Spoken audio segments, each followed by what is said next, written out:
Chapter 1, Family, Essential for a Child's Development, and that's not profound to you. Interesting in times where families are kind of disintegrating a little bit, that this text wants to go there. And the thing that's going to come to you is, even on families where their family structure isn't strong, there isn't strong support, there isn't good role models, they can still be in your class, and you still owe them the love and encouragement and support and teaching that you do even the kids that come from strong families. So that's where we'll start today on Chapter 1. Family Essentials for a Child's Development. Here are the learning outcomes, and I'll have these each unit like this. Who are the influence of family of children's development? Discuss and examine the concept of funds of knowledge, and that will be part of our project this week as it relates to children's development. And identify and describe different child development theories. And those folks, there's a bunch of people that list that'll be on the test, so you'll want to pay close attention to that. And then the role of the family in a child's brain development. So you can see why that's so critical.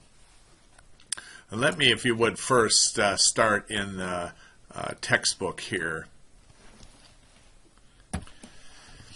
Strong families, strong children. It starts out here that who are these? These strong families are essential because they help create a nurturing society, transforming society to actively participate in different systems. And so here's, let me give you this. Regardless of how nurturing the society is, sometimes even strong families face difficulties. And there's well-being, such as parents working multiple jobs to ensure basic necessities of their children are met. Although the stressors such as this are difficult for children, they often are resilient in this. And the thing that she doesn't mention here, Dr. Rojas, is this stress on families. Her take will always come back to low-income kids, but I'm saying stressors in normal families is obviously divorce or illness or death. Those are stressors that changes the dynamic of family also, and she, of course, fails to mention that. What are the children's options about their family? How are children talking about family members provide support for them? This. And then defining a parent. What is a parent? Includes those who act primarily in caregivers or parent role, and it can be quite wide of that. And they're a biological or a relative, adopted parent, foster parent, non-related caregiver, and it doesn't matter to you. They all can be in your class, and you'll encourage them. In fact, parents can be one person or a group of individuals, such from the support systems, who help meet this thing here. And in your career as a teacher, you'll see all different things on who's responsible for those. And you need to know who the primary person is for signatures or conferences or stuff like that. But other than that, you don't really get a say on this, and it doesn't matter to you on this. Then the role of extended family. Important resources are this, and it gives you a nice little spiel about extended family, such as grandparents often are given the responsibility of taking care of children. And again, she's talking exclusively here about low-income families here, but this extended family can look different. And also know that you could easily have kids in your class that don't have any extended family, that don't relate to grandparents, and those if they've moved far away from where their parents' supports were at. So she kind of misses that here a little bit also.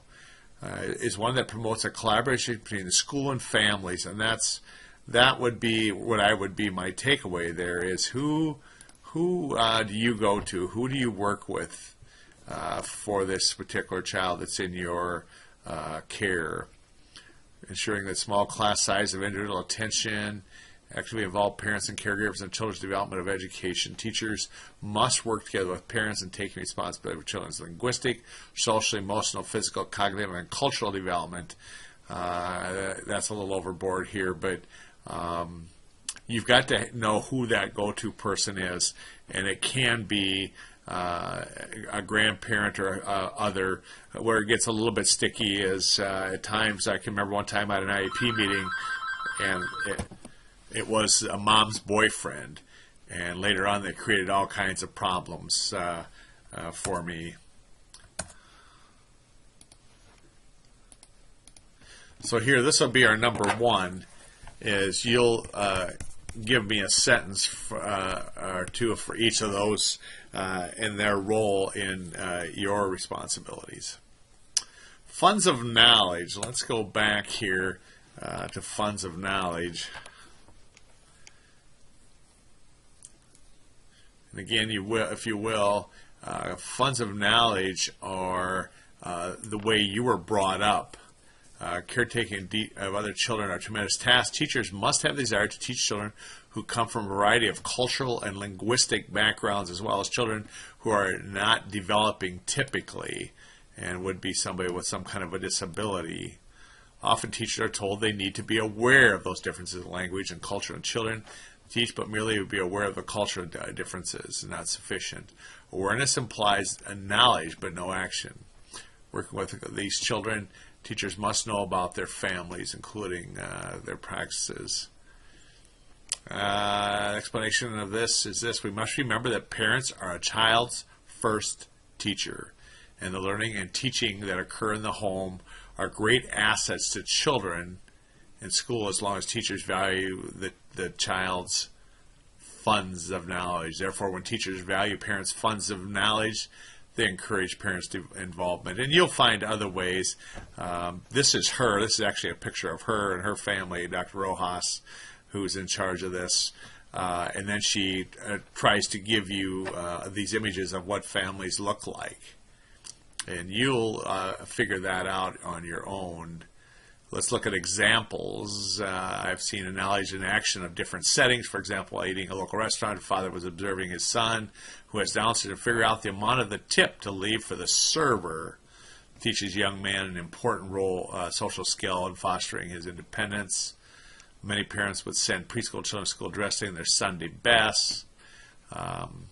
Truly, it's funds of knowledge in action. Okay, and so our project will be about this. And I'll show you how I want us to do that.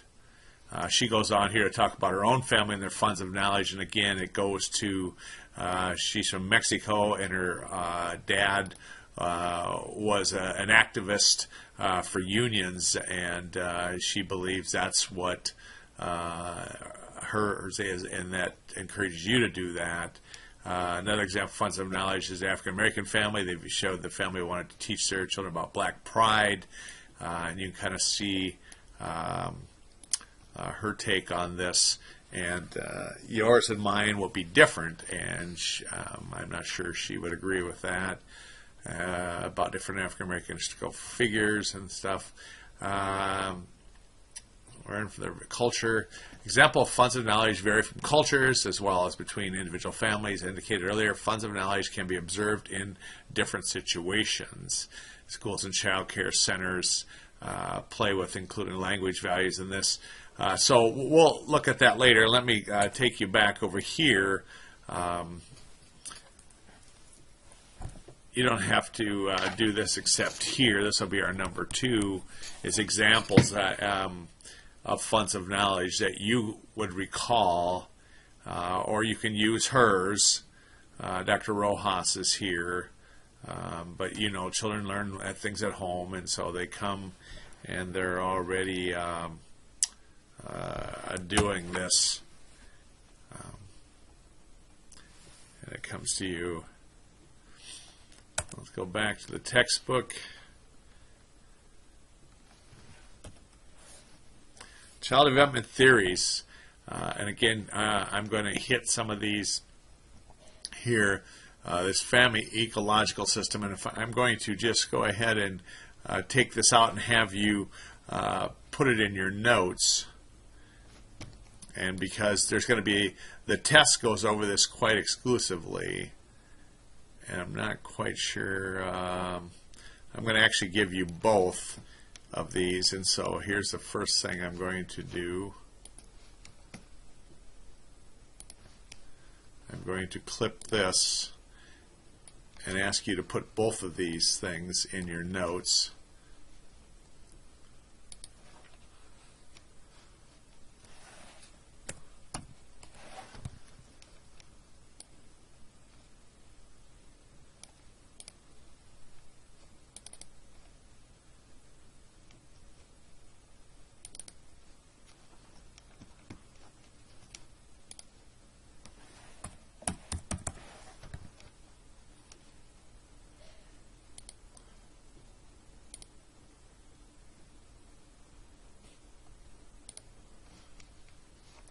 Okay. And then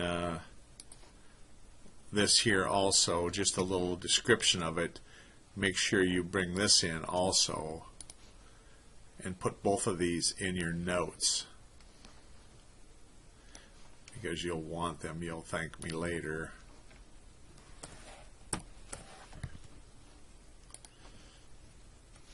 But these different systems here, this microsystem, and I think there's actually 4 different questions on the test, but the micro includes face-to-face relations in families and peers, with parents as a major influence on a child's interactive ecological system. And then the meso system involves face-to-face relationships with more formal organizations. Examples include school, family, peers, healthcare services, religious institutions, and playgrounds. And again, the test will have very specific questions about these. The exo system, although the further removed from the personal interaction, still influences children through their parents. This includes parents' employment and government actions. And then the macro system includes attitudes and ideologies of the culture. Examples include environmental events and cultural traditions, laws, customs. And then the chrono system includes elements of time as it relates to the change in a child's environment. Examples of the chrono system include child getting older and aging, and the aging or death of a parent or family member. So you have the micro system, the meso system, the exo system, the macro system, and the chrono system. So you want to be able to sort those out. Okay, and I know there's a question about the government action because she loves this. Okay. So that's what, and she has this here to try and help you, show you, and you may want to look at this also. For example, the macro system here, she has the feds out here in the macro system. And here she has the government part here in ecosystem. So that's a little confusing when it's out here in the macro in here. So make sure you look at that closely, exactly what that question asks. So let me put that in here. You're going to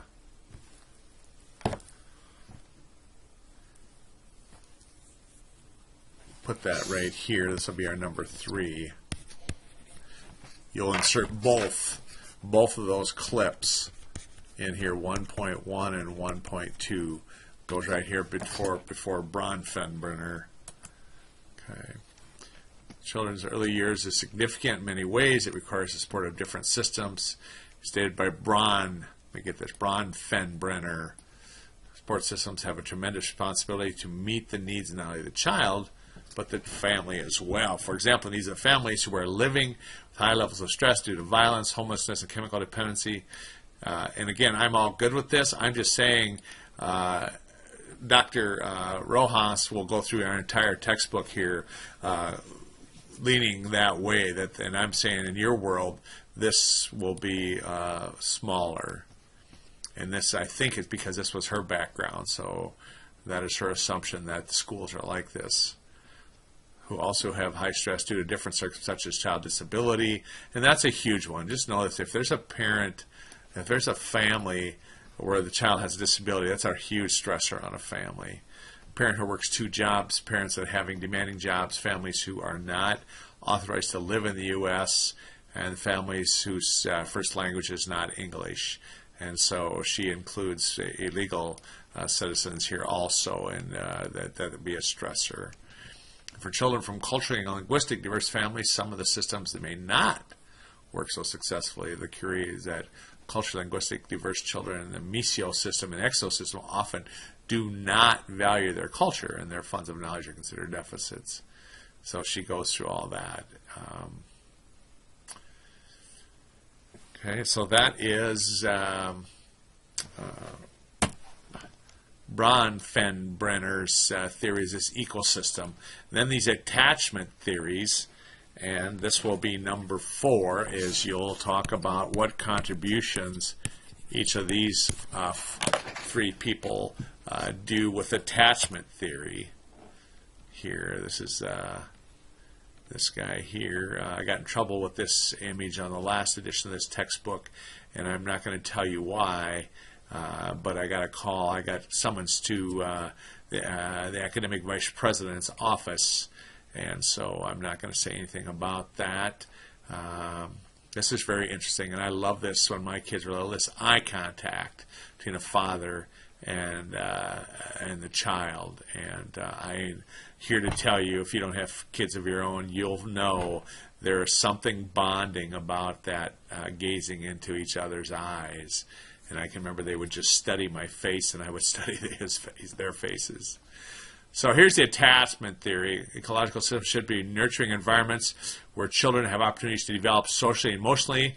A nurturing environment allows children to create bonds and attachments. The development of positive parent-child relationships is based on the quality of attachments the child has developed. Talks about that. Here's Skeels. You look at what Skeels says about it. And again, no, there is questions on the test about it. Spitz has some more stuff about this first year in the life in there. And then Bowlby, and there's a question on the test about Bowlby there. Development of attachment. Let me go back here. Here, I'm going to make this one for you also. Family, most babies about 3 months old show more attention and more response to their primary caregiver than others by smiling, vocalizing, and those types of things.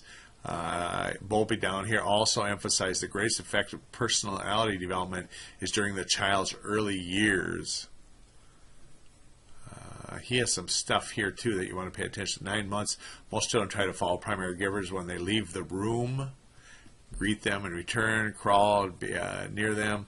This behavior continues the child's life. When children reach about 2 years, 9 months to 3 years, they're better able to accept a parent's temporary absence. Okay.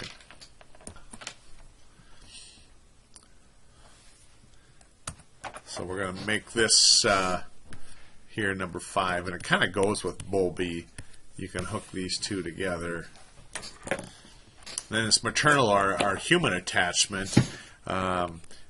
Again, you're going to want to give me a sentence about each of these and their contributions.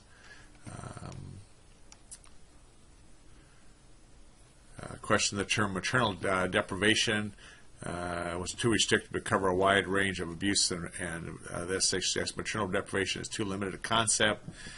So that's that. Tizard and Hodges, and I'm not sure I pronounce that, I'm just saying that. Goes on and has some insight on this also. And then Ainsworth, attachment provides deeper understanding than Bowlby's. And there has a little table up with it. And then this is Brazenton and Youngman. They have something. It talks about the Brazelton Institute. And then you tell me something about these challenges here. First is made up of parents who have never had models of good parenting or have been reared in abusive homes. Down here I put the importance of early bonding and attachment development. So that will be here, those, and that'll take care of that.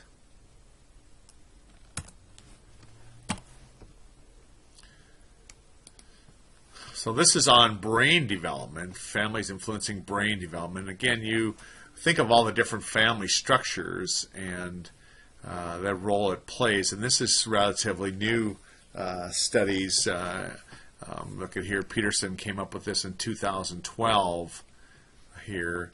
Children's lifelong learning depends on how well their brain has developed. Genes play an important part in the brain development as well as the environment and early experiences. Children's early learning experience provide foundations of learning. So you make a case for early childhood education, but a lot of people want to do this as a family. I emphasize the importance of the first years of life, and then it quotes all these different studies back then, the role of parents.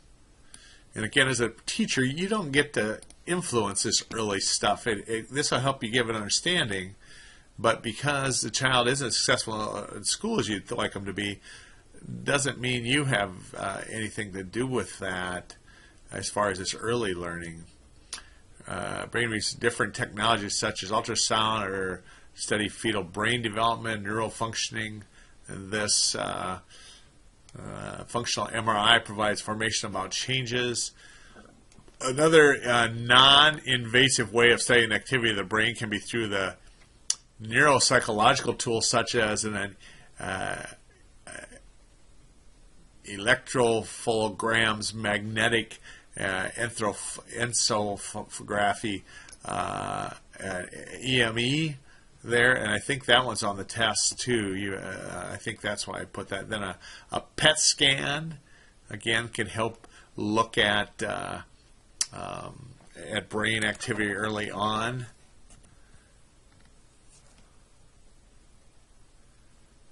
Okay, so here's these technologies used to study brain development. You'll want to bring a few of these in that list right here. And so I'm going to say this is number 4. I think this is number 5. You're going to list some of those technologies so that you have them. And brain development here. There's a develop overlapping phases. There's one thing in here also.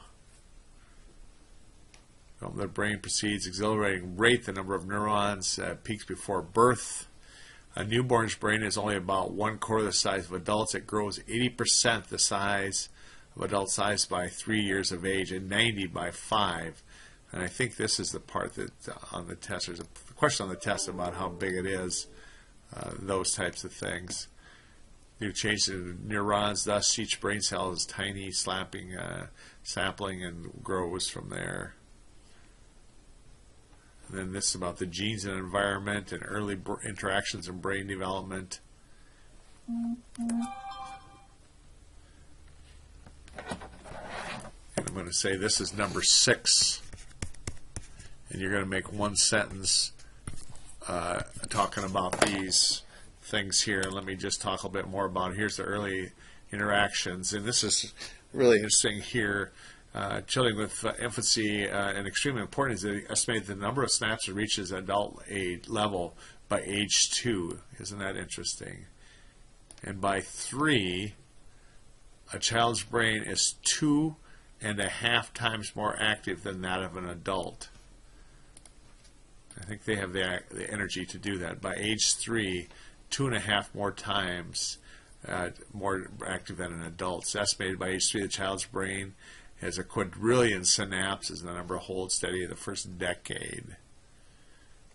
So you can put that in your notes. And then the wiring of the brain, the importance of family interactions, language interactions here. Babies need cradling, gentle touching, eye contact, and voice. They need to hear your voice and talk to them. Cognitive interactions of parents and caregivers, positive environment for healthy families, early experiences. So that all here. And this will be number 7. And again, you grab this out of the textbook and tell me about that.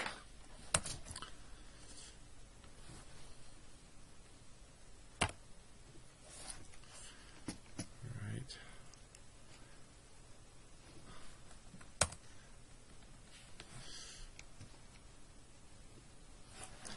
this is also comes from Brain Development Guide Children Through Emotions.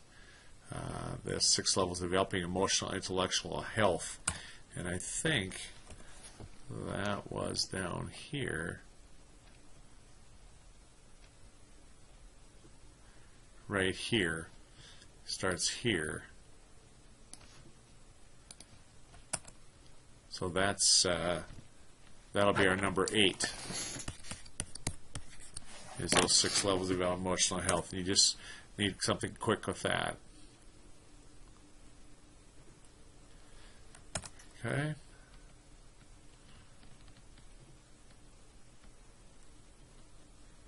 This is also interesting. Also, it starts here with the interactions. Early experiences, engagement, preventing trauma and abuse, limited use of technology, early experiences, and that comes from here. And so, can you also pull something out? I'm sorry, this is number 9 here. I'll put a sentence about each of these, and it comes here. Especially the technology is this thing. I'd like to know what the research is on that, but there's starting to be a lot of concern about the amount of technology kids are exposed to. Something that it does a lot of the thinking for them, and just looking here for you. Here's the take on these technologies right here. Looks like this says, when new technologies, caution should be taken. Early exposure to screen media, because it may have an effect on young infants. All this shows importance of promoting nourishing, caring environments. And that's really a throwaway line there, because her source here doesn't give you anything more than that. You'd have to look that up. But that's interesting to throw that in there. And really, she writes this part of the chapter as if she's speaking to parents, not to teachers. But I think she wants to give you insight of this brain development and this attachment and process, and strengthening strong families with this brain development and stuff. And so that's where she goes. She talks about these early experiences, this adults, early stimulation essential for normal development, both brain development as well as emotional development. This because the environmental is nurturing and stimulating. And then when they come to school, it'll be you, and you'll provide this. So here we have 9 inputs here for your chapter 1.